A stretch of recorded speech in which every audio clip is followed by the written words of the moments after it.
katunuban dalam kung lapatan sa lalaki.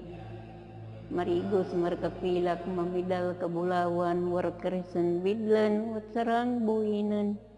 Gatinupang hinanda magkutuladengan. May tuno tarya pero hindi ka lang puto ulimog. Kumalaam ro ba ako? Dong hapo to bisan pirala kataga ra. Ay duro dato may hindi ako pagwan talaw ginatibuong ko lagi nawa ko bla.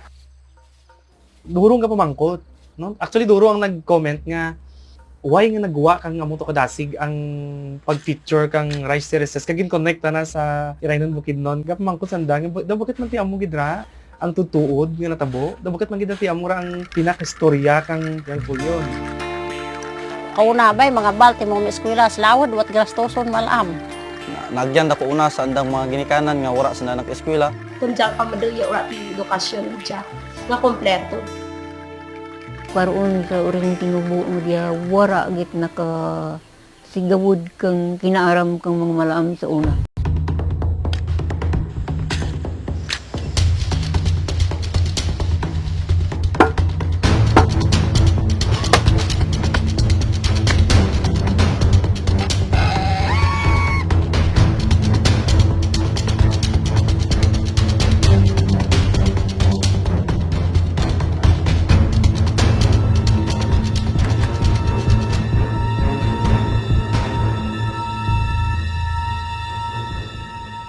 Kung sa kadya tana ano makanta kayo at naman andita ang mga bata kadya. Dariin ko siya sa lubong ko kay. Hindi ta mapanas kidya. Hindi daan panas ka no.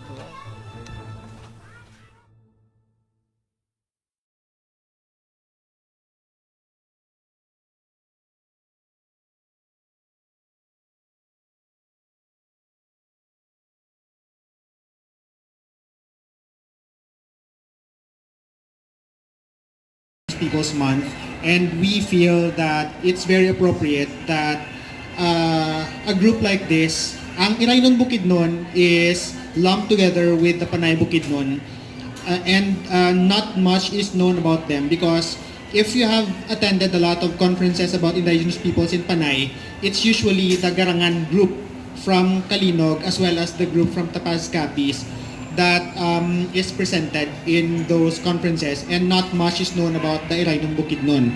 Of course, the very little we know about the Irainon Bukidnon is only because of the presentation of the Antique Rice Terraces. But aside from that, nothing else is known popularly about them. And I think that this documentary is a fitting, siguro, nga presentation of what we ought to know about them. So this documentary, it's there in the press nga kit, but this documentary took us more than 3 years to finish, and si Rupert was really with me from the very start, even before we went up dito sa may General Fulyon. Upod kami sini sa Panay Bird Club, and because of that, we were looking for spots kung diin makapangita sang manami pagid mag-birding bala, and I came to find out about the rice terraces because of Google Earth. I saw that there, and then when we saw that, we thought nga it would be better siguro if we tried to look for the place really nga visible sa map, and then when we found it, that's when we found out that there's more to the place than just the rice terraces, because the Irainon Bukidnon themselves are something that holds a lot of treasure of information that is yet unknown diri sa aton, and so we decided to come up with a documentary about it. The project leader for a CHED IDIG project, and so part of the funds used for the production of Patok came from our CHED Institutional Development and Innovation Grant. And my task, siguro as co-producer, is to take charge of the admin concerns. So I'm the one that liaises between UPV, CHED, and the production team. So I'm also the one who lobbies for more funding. So basically, that's my task. Good afternoon. I got engaged with the film because one day Eman came to me at the office. I used to be connected with UP at the Center for Western Science Studies, and he was asking me about certain information and data about the indigenous peoples in Panay. I was actually working with the UP for quite some time, and I handled the Indigenous Peoples Resource Center of the university. And I also work as a consultant for the National Commission for Indigenous Peoples in Region 6 and Region 7. So essentially, I am actually very familiar with the indigenous communities in Panay. So Eman came to me and asked me some questions, especially pertinent questions about the state of the indigenous peoples in this part of the Visayas. And I was actually telling him that as what he stated earlier, that most of the researchers, when you actually go to conferences or even lecture forums, most of those who are invited are usually coming from Central Panay.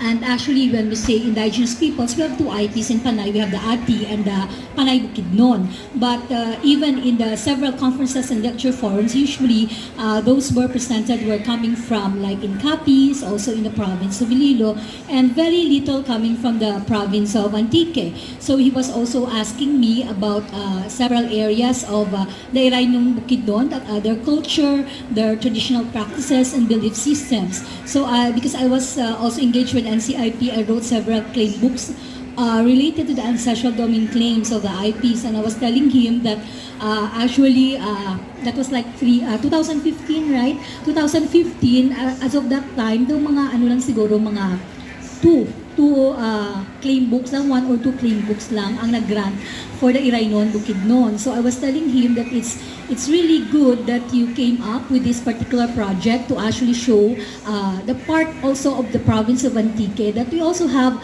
another group of IPs known as Iraynong Bukidnon. Also that I was also trying to tell him that when even in the media, sometimes even some media practitioners and even educators, and some also from the mainstream would refer to the people coming from Antique as Panay Bukidnon, but I think from the researchers I was telling Eman, from the field researchers, I actually asked them, some of them do not call themselves as Panay Bukidnon, rather they call themselves as Iraynong. So I was telling him that this is really very good, this project is very good, because it will give a venue for the people in the province of Antique, our Tumandoks from the province of Antique, to also share their culture as well as aspirations as indigenous peoples as a part of the IP group in Panay.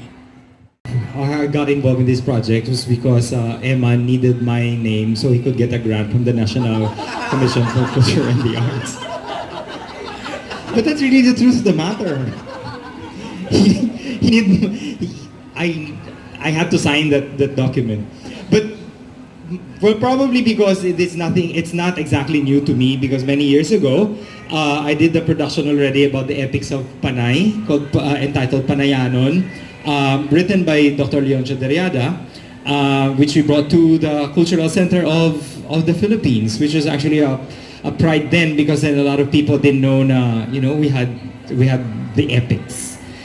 So kung yung ibang tao alam nila yung mga biag ni Lamang and all, and suddenly there was Panayanon, which kind of took people, especially in Luzon area, by storm na, ay, meron pala kayong ganun sa Panay.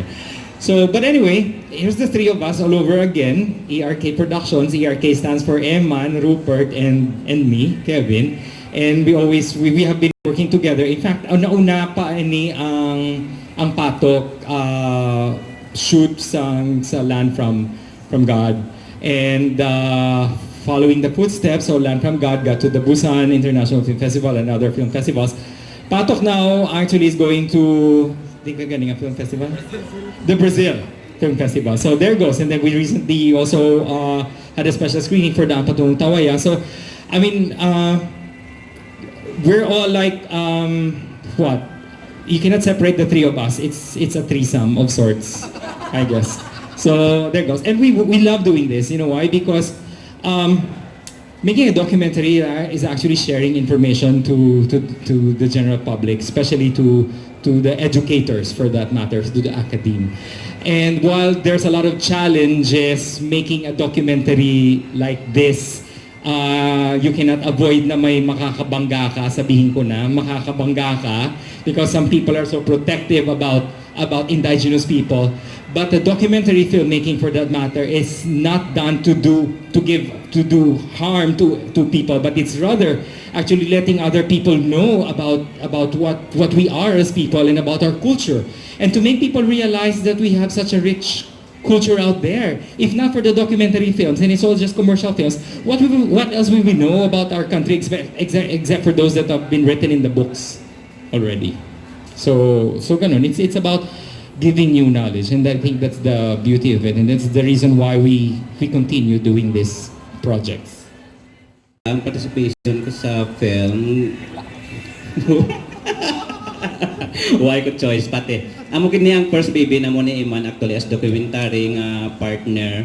So this is 3 years na mo naging obra from before pa sa ma-discover sang isa ka TV network until now ara man sa gyapon.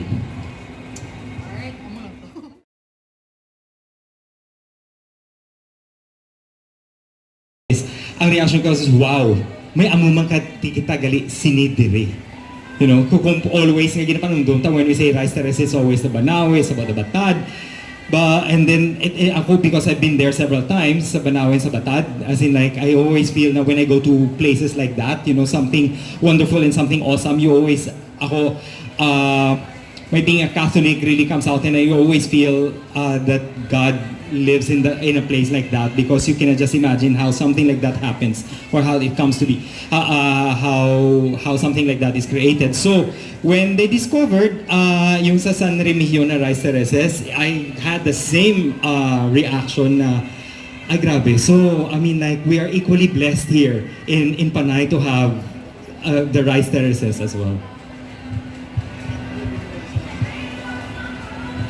Background information lang, I showed the early draft of this film sa akon father-in-law kag sa grandfather-in-law ko, because they're members of the Kankanaoy tribe. My wife is half Igorot. Kankanaoy in particular, they're from Bauco Mountain Province. And when I showed them the process, because actually you're going to see in the documentary the process of creating or forming the rice terraces, they remark na it's very, very similar to how it's done in the Cordilleras. So it's not the difference that's remarkable. It's actually the similarity, because very much unrelated ang Iraynon Bukidnon sa mga Igorots, and yet they have the same technology.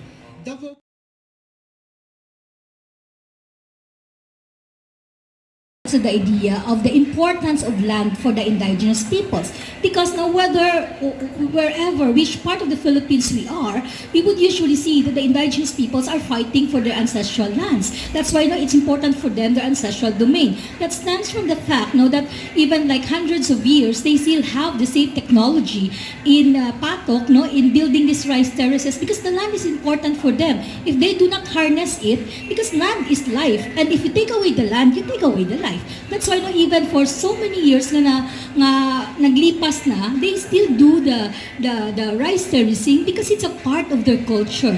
And that land does not only contain the concept of life. It's not only relevant to the concept of life, but more so on the cultural memories of their ancestors. So it's not only survival, but more so of the importance and richness of the culture. Nga nag-remind sila that their life is actually tied to the concept of land, the sacredness of land.